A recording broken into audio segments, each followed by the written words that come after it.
Felicitations! It is me, Felicia Day, and this is my podcast. I am so excited to be here, you guys.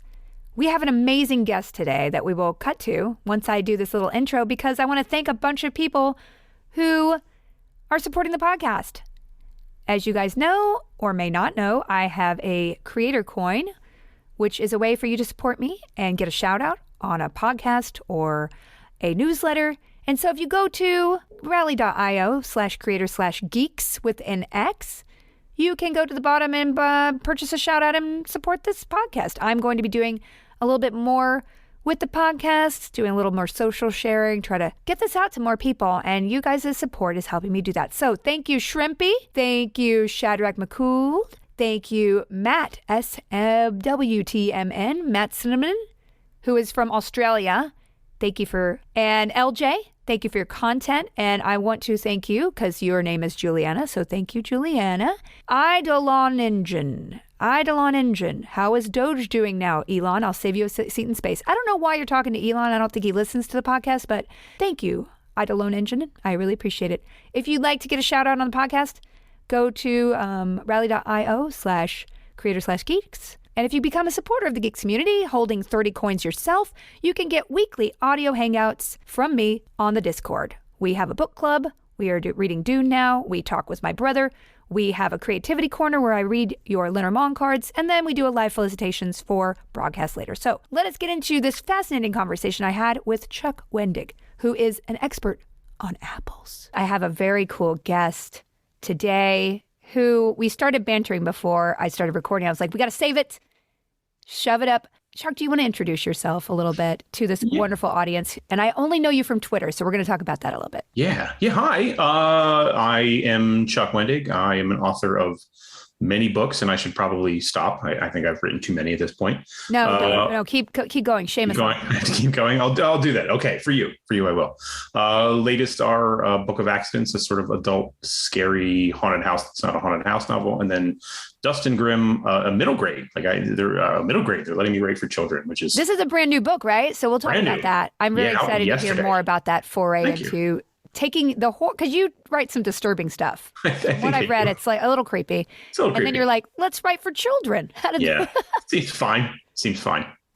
You know what? My child, she's very into Halloween, but slightly scared when I play Mario bosses. So I don't know it's very weird.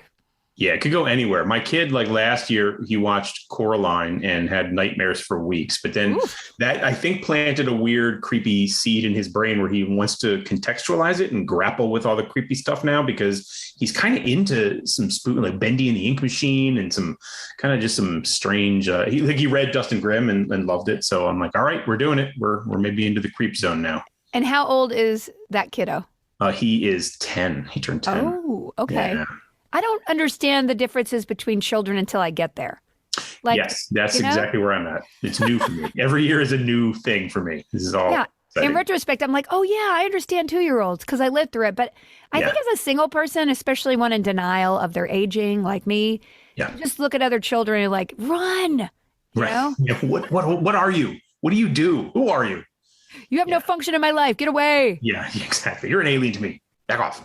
Yeah, that's how I feel. But now that I have a 4-year-old, almost 5. She's 4.5. She's very proud of that one. And I remember being proud of my halves, you know? Yeah, so you got to own that. She got to own it. And technically she's way more than 4.5, but I don't want to get into 3/4 or 5/8 or. Yeah, because then they start demanding presents at that point. They're like, I found a 3/4 birthday. So what do I get now? Is that true? Yeah. Ooh. Yeah, you get too granular and they start celebrating every day as if it's like a new birthday, which is exciting for them, but not for you. Well, they haven't lived very long. No. You know? I mean, everything's kind of new and shiny and things that marvel them are, I'm like, what? You excited about that flower opening? Get real, kid. Like, get real. You're just going to see a lot of this. We're all killing those things anyway. Forget exactly. You're all going to be dead. When you're 50, you're going to tell your kid about, hey, I saw a flower. Exactly. It was exciting. It's gone now. I actually had that thought a lot. Like as a kid, I remember being in my backyard a lot and seeing like a ton of butterflies come through. Yeah. And I'm like, I haven't seen a ton of butterflies in a long time. And, you know, I know that's circumstantial evidence. But then when I look at the actual statistics of the die off of all the butterflies, I get a little depressed. Yeah, we did some things. We did some stuff to this maybe worth a little bit.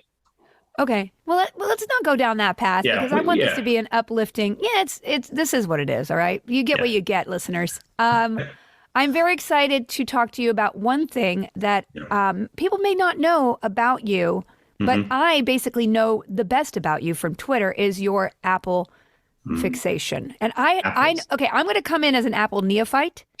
Sure. And so this is an opportunity for everybody to understand everything about apples, the history of Apple. Like, I'm not saying that you're an expert, but you know a lot about apples that I never really, I look at the pictures of your apples, but I don't really absorb your education on Twitter. That's okay. Yeah. I mean, there's a lot to know and a lot of really strange things to know about apples. Lay them on us. Well, like just how I even got started with this was like I had no functional interest in apples until like maybe 5-6 years ago. And I went to the farmer's market and there was a new orchard at the farmer's market.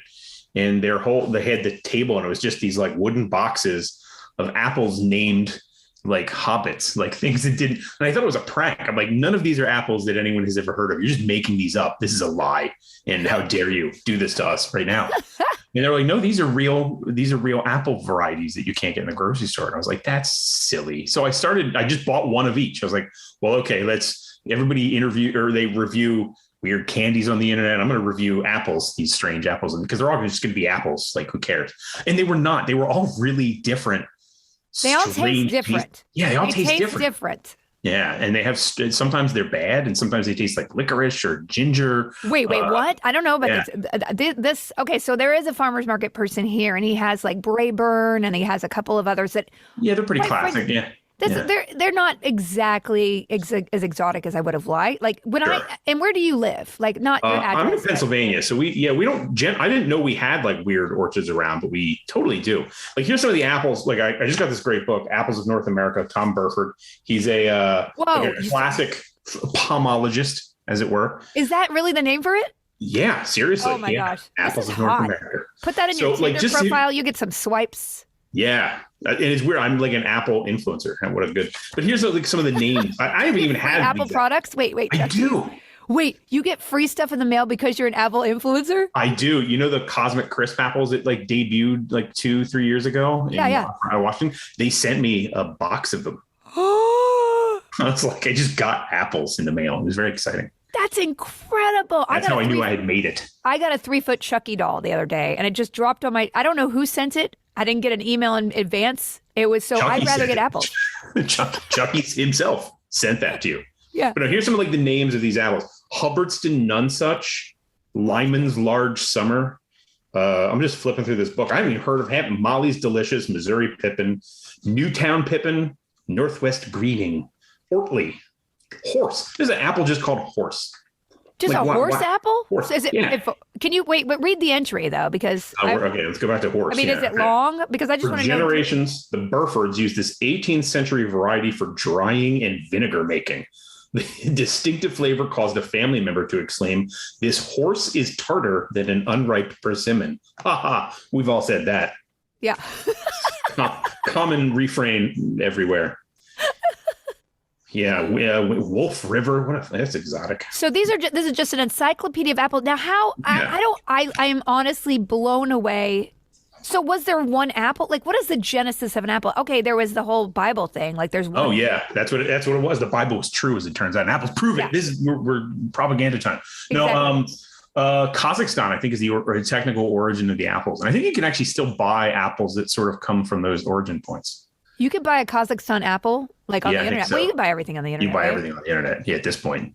So that would be the Genesis apple. And then from there, can you explain? Because I will admit, I have a nebulous, when I was a kid, I didn't know things grew on trees. I remember distinctly going to an apple orchard and being like, whoa, this is how things grow. And then my mom threw some seeds in the backyard and we found some things, but they were never cultivated. And so I never added up, and I was homeschooled. So any kind of ecology, any of that, I didn't learn anything. So I don't actually know how you would breed. Like, how would I have a Felicia apple? Like, how would what would I do? Like, you would have to, first of all, apples don't grow. I mean, they grow from seeds, but you don't get the apple Like if you plant the seed from an apple you just enjoyed, you will not get a tree full of that apples. In fact, what? every seed will yield different apples, and most of them will be awful. They'll be called spitter apples.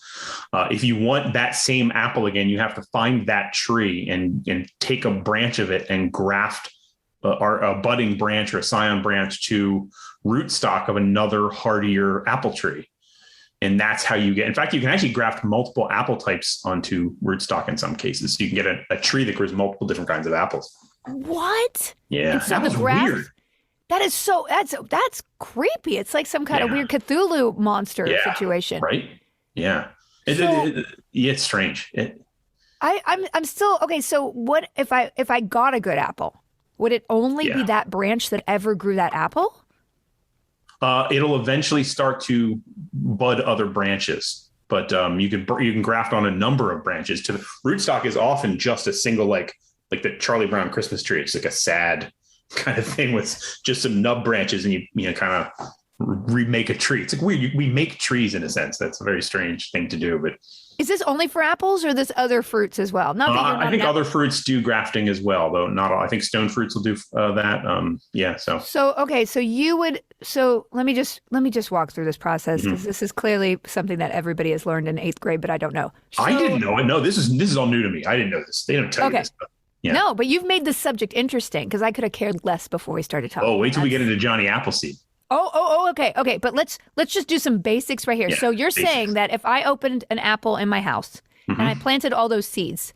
Yep, you get garbage. They would all be garbage, or maybe one would be awesome? Well, maybe one would be interesting. That's possible. Yes. And then you might get a whole new thing. Like it's like roulette. It's like a carousel of delight. You don't know. It's like a Kinder egg. Every apple is a Kinder egg. Yeah. Yep. It's a loot box. It's a blind bag loot box. It's a blind bag. What?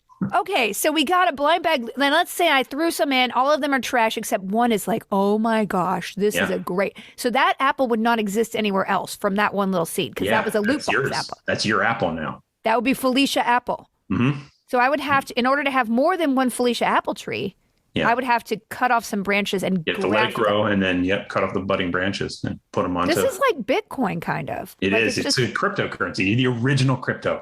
The original crypto is apples. Yeah, Apple coin. Apple coin.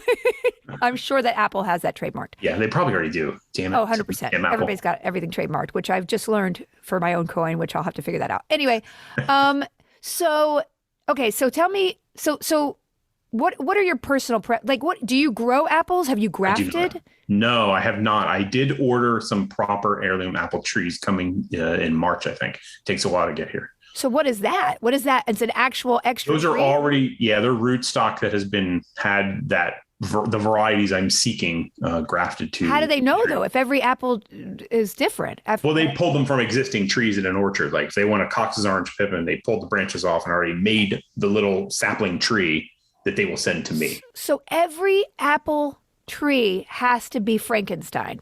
If you want a specific, wow. Yeah.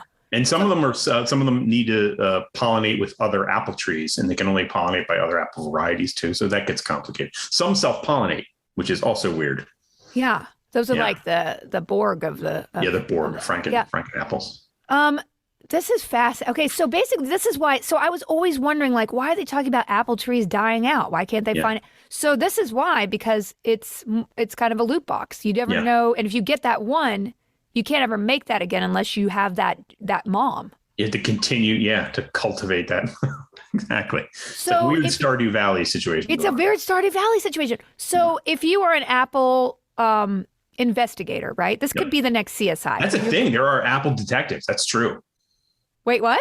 There are generally old men who are Apple detectives who try to find the lost heirloom varieties of North America. So what are they doing? What are they just they'll get a call from some guy in Maine who's like, I got an apple tree in my backyard and produces these old apples, and they show up. Cary Grant? Exactly. Yes, Cary Grant. He's here and he's looking for apples. His specter is back. They just they go into this guy's backyard and they'll find this ratty old apple tree that's got 2 apples on it, and he'll taste it and try to determine if that's this particular variety that was seen in that area 50 years ago. And he would have to do it by taste, though. Is that what you're saying? Yeah, but I think then they'll usually send it to a lab.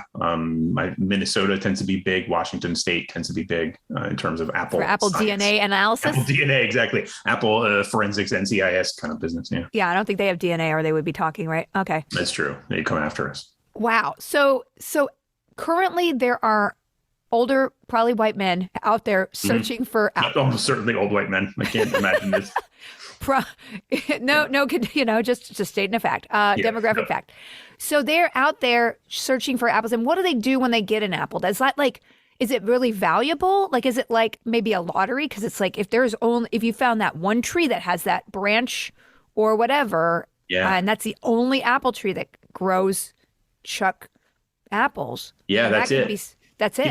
He'll try to cultivate. Some people will actually cultivate the branches. There's a guy who sells them. He sells the trees that he cultivates out of these lost varieties. And then I actually contacted him to be like, do you have any for sale or anything? He's like, I'm backed up for years. Because like the media found him and publicized what he's doing. And he's like, and he sounded so tired. He's like, I'm occupied for years. I can't help you. He's like, I'm so sorry. It sounds like a burden. Like you've fallen into an apple hell. Well, he's an apple breeder. Listen, exactly. He didn't know he was getting into this. No, he was doing a cool detective thing, and now he's at the shop. And he's probably going to get a spinoff series. I mean, probably. I hope. Have you ever incorporated apples into any of your books? I don't remember in the ones I've read, but like not yet. But I have an evil apple book that I'm currently writing. Evil apple book. So the apples are evil. Okay, I don't want to know any more details. I just want to know one evil apple variety. Let's just say that evil apple variety. Oh, okay. This is very exciting. Yeah. All right. So, wow, this is blowing my mind, really. So do you have a desire to have a Chuck apple? Like, do you have? I have never thought of that. Maybe that'd be cool. But there's so many other varieties. I feel like what would I bring to the table? Like, what would my variety even? I mean, what would you want it to be? Like tangy? Would you want it to be? I really like that. Yeah, I like that apple that's like both sweet and tart in equal measure. That pink lady apple is pretty. I mean, the one that's pink inside is kind of. They're funky. They're funky. I don't like them, but my daughter who loves pink, she loves them. But they're not. They're kind of acidic. They are, and sometimes they taste over much of rose because actually that's the other thing. Apple is actually just a rose variety. What? Yeah, apples are roses. Roses, yeah. You can sometimes taste some heirloom apples, and they are almost like rose perfume. They're very disturbing. And that's actually, I didn't even think about it, that's the weird part of that pink rose. So they just bred some more rose in there. Basically, they just, fat happily roses. Fat apple roses. Boy, now what is your favorite variety of apple? I really like russets a lot just because they're sort of a knobby, funky, ugly looking apple that usually tastes kind of interesting. They have that slight licoricey, funky vibe to them. So they're very different. Now, when you say licorice, I hate licorice. Do you like black licorice? Do you like? No, I think it's disgusting. But that, just that, almost like a chartreuse, sort of like absinthe kind of licorice, like that. Like that's kind of what I'm talking. It's not strong of it, but it's definitely not just apple. Is a russet the kind? I've never seen a russet, so maybe it's an East Coast thing. Is it very rare, or is it? Oh, they're pretty heirloomy. I don't think I've seen them in most places. They're ugly, so no one will buy them. So it's pretty much a farmer's market apple or not an apple that you will find. Well, now I'm going to go, because there is one guy who has a ton of different kinds of apples in baskets. I've never seen a russet, but now I'm going to look. I'm going to get a variety. He has little tiny ones. He's got but a lot of them are very unattractive. They have almost like a scum on them, that's called russeting usually. Yeah. Like it's like a scabby plague skin. Yeah, that's russeting. Russeting. So russet, but that's like trademarked by the Russet Apple, right? the Russet Corporation. Yeah. Russet Corporation. Exactly. Russet coin. Russet coin. Exactly. Let's go back to that. So tell me about Johnny Appleseed, because I've actually read that story to my daughter, and I felt like maybe that guy was a maniac, but I didn't say that to her. He was kind of a maniac. Yeah, that is an accurate assessment. He was a Swedenborgian, which is we have a town near here in Pennsylvania called Bryn Mawr, and the entire town is mostly its own religion called Swedenborgianism. What? And there was a guy named Emanuel Swedenborg who believed he was visiting heaven and talking to angels. And so he was going to write basically like the third covenant. And so he formed this religion, and Johnny Appleseed, aka John Chapman, was a Swedenborgian follower. So he was a vegan animal rights activist who walked around the country barefoot. The idea was that the myth is right that he went around and just barfing up apple seeds for the joy of apples. But he was actually, to be a settler back then in like the early 1800s, you had to have 50 apple trees planted. And if you had 50 apple trees planted, you owned that area. So he would seed these orchards with random apple seeds, not grafting, because grafting was against God. You couldn't create mutant Frankenstein because the Swedenborgian angels said you can't graft trees. So only by seed, only true apples by seed. So he would plant them and then create these orchards. And then that would be a property he could sell to somebody because it was now officially a tract of land you could own. So he was an apple squatter. He was an apple squatter. Yeah. So that is fascinating. So was he kind of responsible? Because I would imagine, okay, like say you take, so he can't graft, which is against God. Yep. Interesting. And so he would take just apples, seeds from apples, and throw them out there, regardless of whether they were going to be a good apple or not. Yeah, it was fine that they were bad because they were going to make cider out of them anyway, because that's what everyone drank. So maybe one out of those 50 was a decent apple, and that's how we get all the varieties? Yeah, reportedly, like he started some of the more classic, like the delicious red and golden delicious, and there were a few varieties that were his in origin. Yeah. I mean, that's kind of cool, although the motivation sounds, and he never wore shoes, which I don't understand that part. Yeah. Why would he, is that part of the Swedenborgian, like that whole town in Swedenborg, that nobody wears shoes? Well, not now, but then I think, it was all about threadbare clothing, the humility before God kind of, I'm wearing a burlap sack, it's fine. Like, okay. And this was like 1800s kind of thing? Yeah, I think he died like 1840 something. So yeah, like. So it feels like early 19th century was a real cult time for the U.S. It was a culty fun time in America. Yeah, every town a new cult. But what little I do know, and that's a period of time that I don't know a lot, but I'm actually excited to. I actually want to enter my Civil War phase one day, because I've gotten into the French Revolution. There's other periods of history I'm like, oh, this is awesome. But the Civil War I've yet to kind of delve into. But I feel like there were a lot of strange religious movements around that time. Yeah. Yeah, even coming out of like the Revolutionary War. Yeah, absolutely. Yeah. And you'd think, but I guess as strange the Swedenborgian sound, he did create a lot of apples. He did. So. He created, although the FBI during Prohibition said, well, those apples are bad because they're cider apples and alcohol is horrible, the different problem before God. And so they cut down, I think like 80% of his trees. Wait, what? Yeah, the FBI did a concerted effort to attack the Johnny Appleseed tree lineage. American history is weird, especially when you think apples, just apples. I know we're living in we say, oh my gosh, we're living in the strangest time where people are literally protesting, getting a vaccine that would save their life. But I was like, no, it's not the strangest time in history. If you look at history, we've always been strange, irrational, and we're bizarre. A goofy country. We're goofy. We're a bunch of goofballs. Yeah, wacky. So what part of how have apples changed you, Chuck, as a person? Like, is this a passion? Like, are you a person with a lot of interests and hobbies? Because most writers are, but has this overwhelmed you has it grown because of the public facing of it, or is it really just one of your passions? Or no, it's definitely a passion. I think it's really sort of a fascinating thing. And I am trying to, like, my brother-in-law is putting in his own orchard. So I was like, I'm happy to help, offer advice. And he was like, oh, you're a little intense about this, but okay. I'm going to plant some next year and see what happens. And I'm not like obsessed, but I'm fascinated. Yeah. It's a good hobby. Like, so I would imagine you don't have vast tracts of land, but no, but enough for a couple trees, sure. So you got like 2-3 trees. Is there? Yeah, I think 3 trees coming. That's right. How do you? So, it's just kind of fascinating to me because like agriculture in America has been so, like the Red Delicious exists because it was a tough, good-looking apple, not because it tasted good. It used to taste good back when it started, but then they kind of bred it to be hardier and hardier and redder, and now it's a pretty tough apple, but not delicious. Not delicious. It's the Judas apple. It's a liar. It is.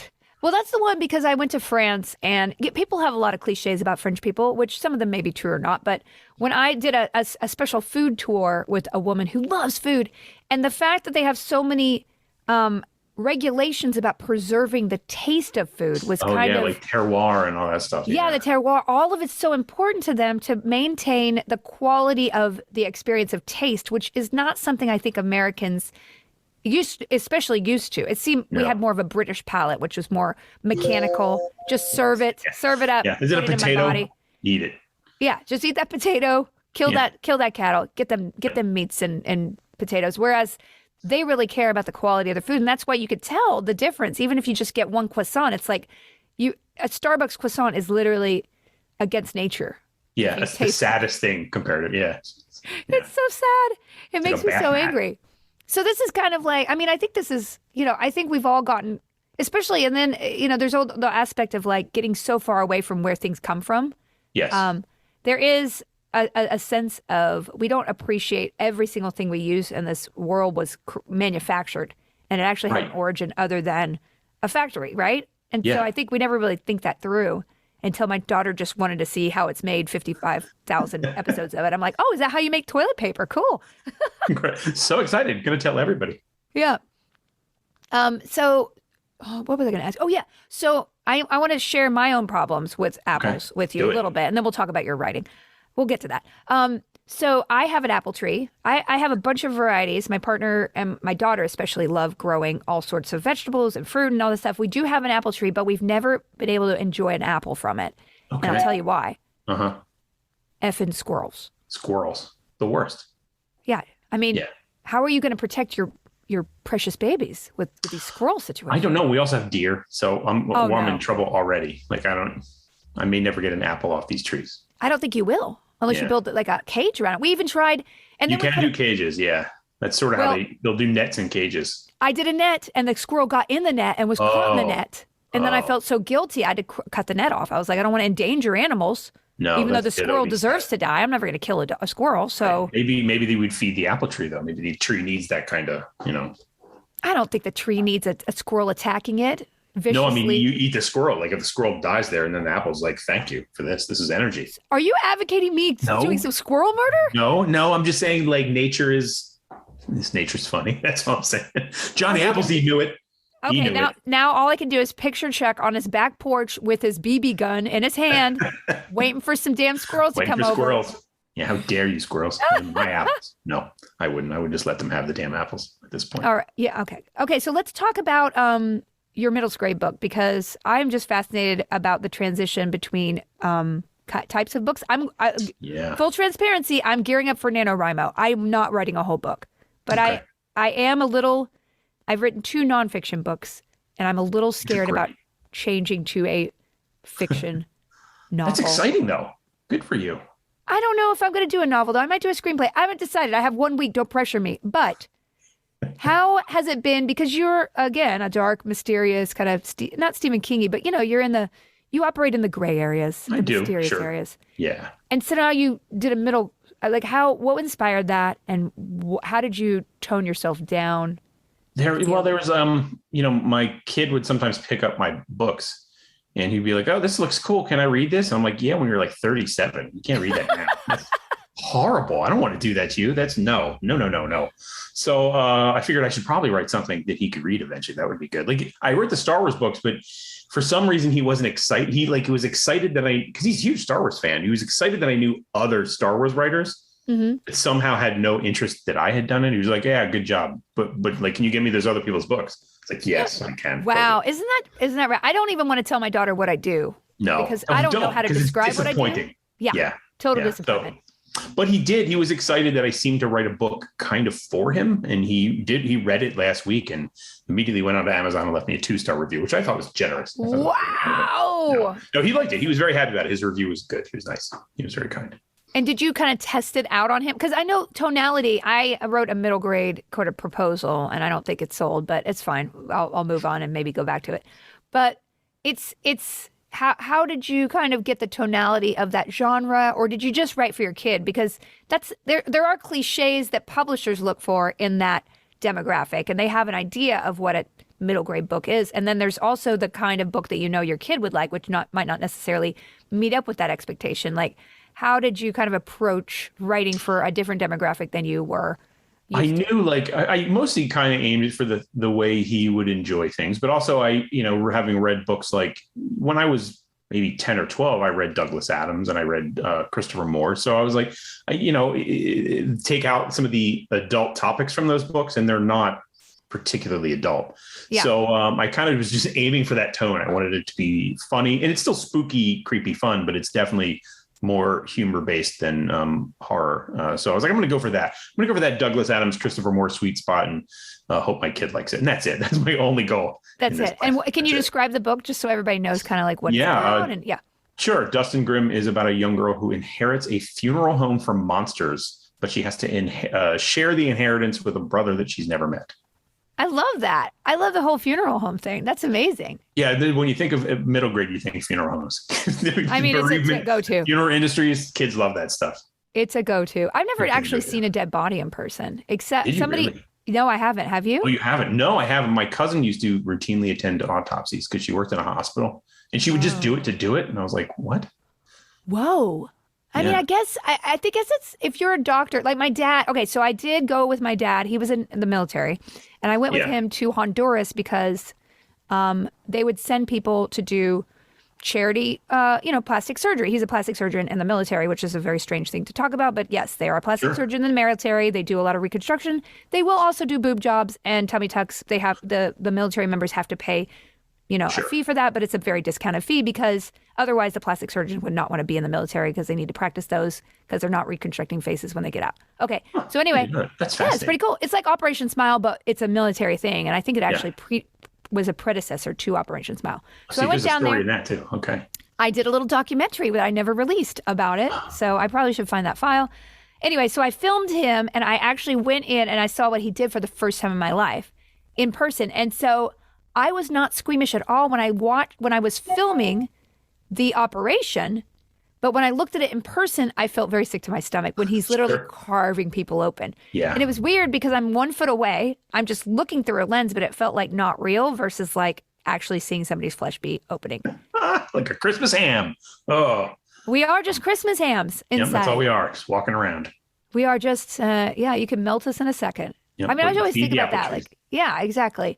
But that sounds amazing. So how do you promote this? Because I heard some horror stories, not horror stories, but when you release a child's book or children's book or middle grade school, you have to do this thing called school tours. And is that exhausting or?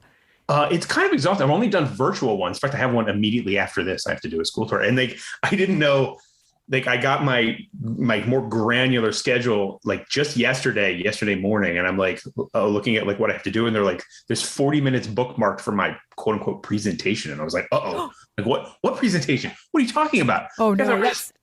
What? And they're like, oh, we'll do screen sharing for your PowerPoint. I'm like, my power, what now? Oh my God, that is a panic attack happening. Yeah. Oh boy, are you doing that today? I did 2 yesterday. I'm doing 1 today. So I'm like, I'm not going to do anything except just tell them about the book and read. And they're like, that's fine.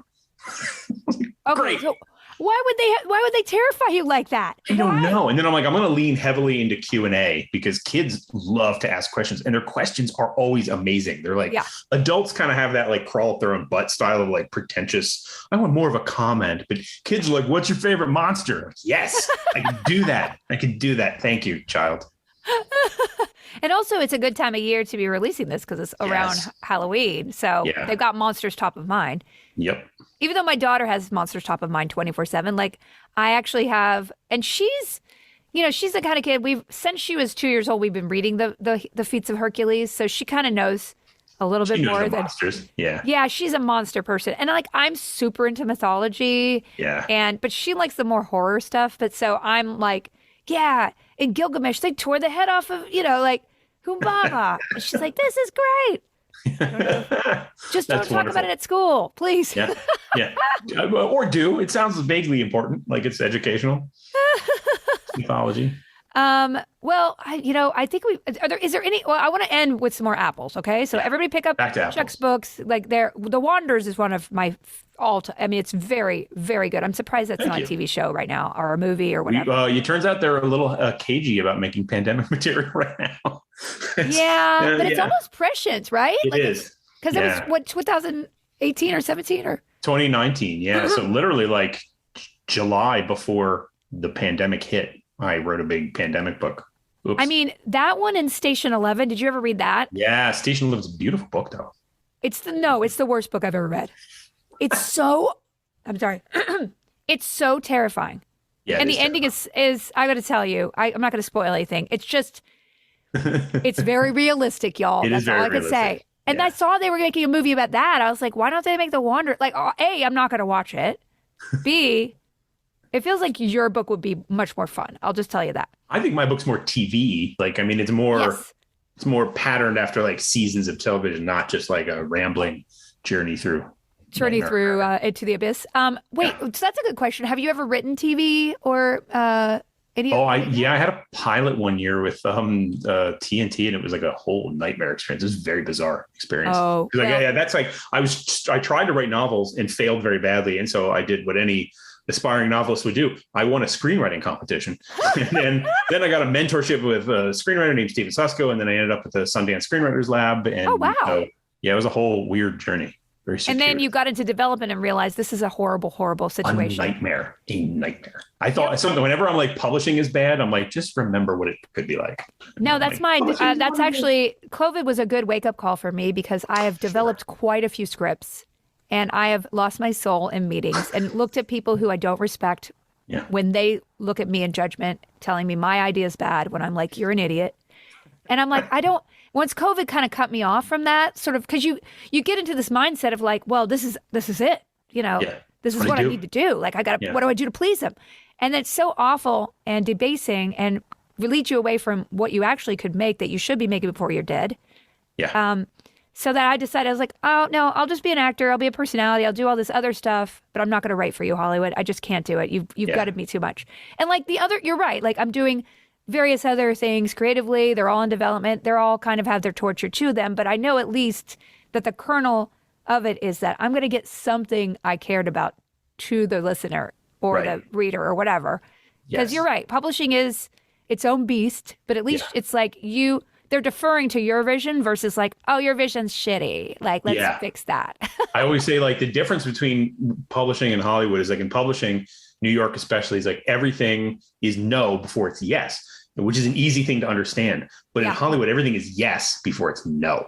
They love you. They want to be in the you business. It's great. It's amazing. And then they're like, yeah, we're just not feeling it all of a sudden randomly today. And then you're just dead. You're crushed. Exactly. It's like that popular girl in school you always wanted to be friends with, and she lets you in the clique 4 times. And then she's like, no, I will say that I have a good story about this, which is not writing related, but I was on a show once and there was an actor who took a shine to me. And they were very, they were fancy and I was very young and I was like, oh my God, they're inviting me to coffee. Turned Ooh. out they invited me to go out, but their mom was there. And their mom asked me all these questions about my background and who I was. And then the next day on set, that person never talked to me again. What? Yep. The mom was like the guardian. I guess so, man. No. I guess so. It was the weirdest experience. And it was like crushing because I was so, so young. And it was Yeah. like a long, period of time I had to be on set with. Oh, that's fascinating. It's weird because it's interesting because narcissists like make other narcissists sometimes. And then Yeah.